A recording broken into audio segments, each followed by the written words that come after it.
I've had about $20 laying on the kitchen counter for 2 months now. People are saying I should spend it before it gets stolen. Now, I could invest in something practical, like a new pair of socks or a holiday movie from the Walmart bargain bin, but I need something bigger. I know! I'll see how much a video game company will cost. That'll be worth the money.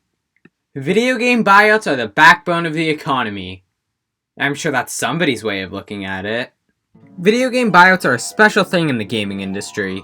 You don't see a lot of them coming, but when it does happen, it can surprise you. Like, is everything gonna stay for the development studio, but they're just under a new name? Or will they be doing drastically different things? Well, let's take a look at some buyouts and see what they're all about. Also, I'm gonna be talking strictly about development companies or development studios today. Game IPs getting bought out is a whole other topic for a whole other day. Potentially the most famous video game buyout, and the one that my mind jumps to when the topic is on the mind, is Rare. No, not the term, the company. Rare is a British game development studio that was founded in 1985. They were big during the 90s, developing games for Nintendo systems like Donkey Kong Country, Banjo-Kazooie, GoldenEye, or Perfect Dark. Now, despite that fact, Rare wasn't owned by Nintendo. In fact, they were looking for a parent studio to take them in, and that wouldn't happen until 2002 when Microsoft launched their first console, the Xbox. Well, you're telling your son got into the Xbox Now, Microsoft probably bought Rare to get some exclusive titles under their belt so they can jump ahead in the game a little bit. So, what did Rare do after they got bought up? They remade Conker's Bad Fur Day on the original Xbox, created some new IPs, they were banished to make Kinect games on the Xbox 360, and now they're probably known best for Sea of Thieves. That's one way to run a company. People say that Rare's story is a sad one. What once was a studio that constantly pushed out amazing games, then became another team who didn't do too much. The thing is, now is probably the perfect time for Rare to bring back their older IPs, especially the platformers. 3D platformers are coming back, with the new Spyro and Crash games, Ratchet & Clank, Sackboy, and Nintendo always giving us Mario. Now is when people are paying attention to these games again. When these IPs were brought back in the 6th or 7th generation of consoles, 3D platformers were on their way out, which is part of the reason these games failed. And it's not like Rare has forgotten about their old games either. On their Instagram, they're almost always promoting the art of someone who drew Conker or Banjo-Kazooie. I mean, hell, they're bringing back Perfect Dark, so this is probably the best time for Rare to make a really big comeback. Crap, I rambled about Rare for too long. I gotta think of other buyouts. Another studio that Microsoft bought out was Bethesda. This was actually pretty recent, about 9 months ago as of me writing this. Well, technically speaking, Microsoft bought ZeniMax, the parent company of Bethesda, but either way now they own Bethesda, so there's not really any arguing about that. This obviously means that IPs like Fallout, The Elder Scrolls, and Doom will be Xbox exclusives from now on. Well, firstly, that means that Skyrim will be ported to almost every console imaginable, which is sad because Bethesda was basically ensuring that it becomes a top-selling game of all time by porting it to every piece of technology imaginable. It also means that a lot of Bethesda fans will now have to get an Xbox console or sign up to Game Pass if they want to play these games. Well, they might still be available on Steam, but only time will tell for that one.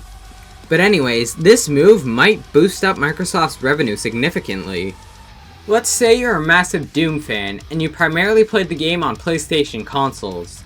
If you want to play the next Doom game, you're gonna have to buy an Xbox console, which will run you about $500 for the console alone.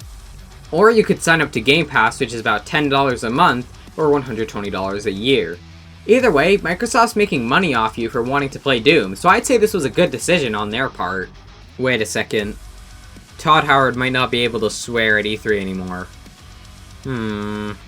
Nope, forget it. That and Doom Eternal were the only enjoyable things about Bethesda's E3 2019 press conference. This is an awful move, I take back everything I said.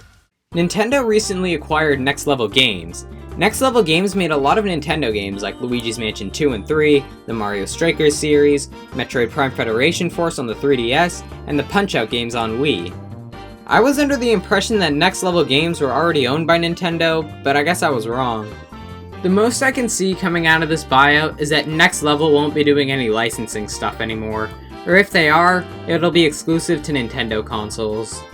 I don't really think this will affect them too much. The only non-Nintendo games I recognize here are Spider-Man Friend or Foe and Tom Clancy's Ghost Recon, so I don't think this will be too drastic of a change. Back in 2016, Tencent bought out Supercell. Supercell is a mobile game company, most known for games like Clash of Clans or Boom Beach.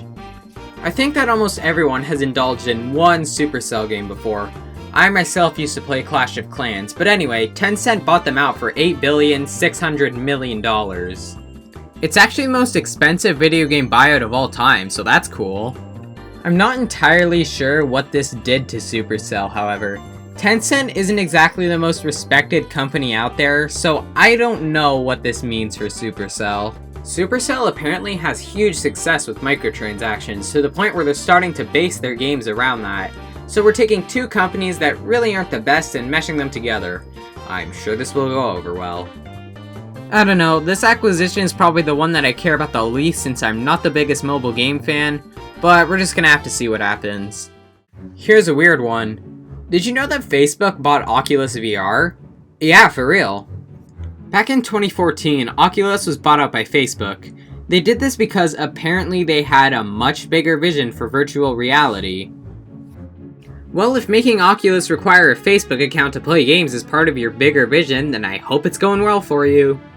A lot of people were angry about this and switched headsets entirely. Facebook did this apparently to secure the community, which I think is the opposite of what Facebook does. Facebook's pretty well known for spying on you by recording audio calls and selling info about their users. I don't know, but at the moment it's not looking too good for Oculus, and I wouldn't be surprised if Facebook were to absorb them or just shut them down entirely, which would not be fun. Sometimes buyouts can result in studios shutting down. Take for example, Hudson Soft.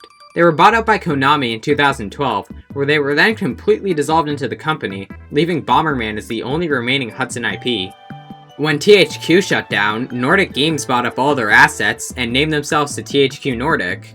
Stuff like this, though, isn't exactly fun, as when a company shuts down, a lot of people lose their jobs, which is awful.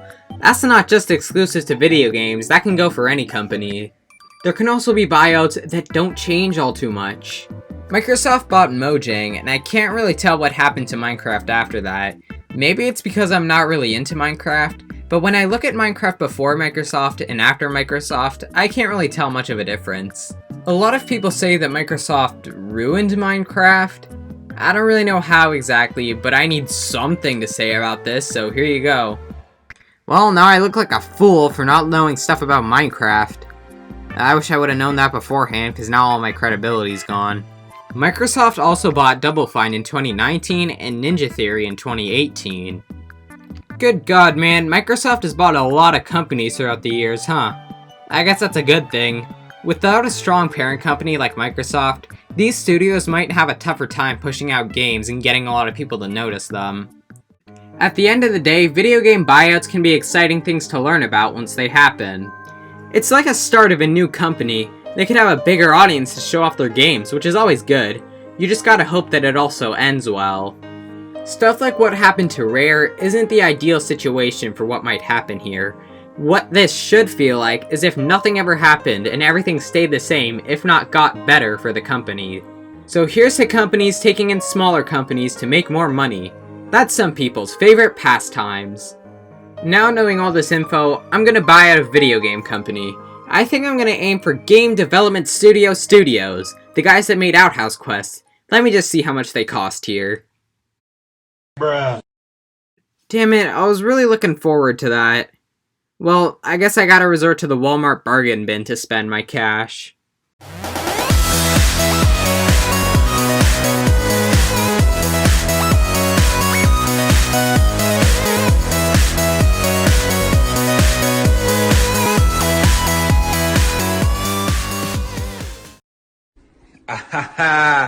Hey.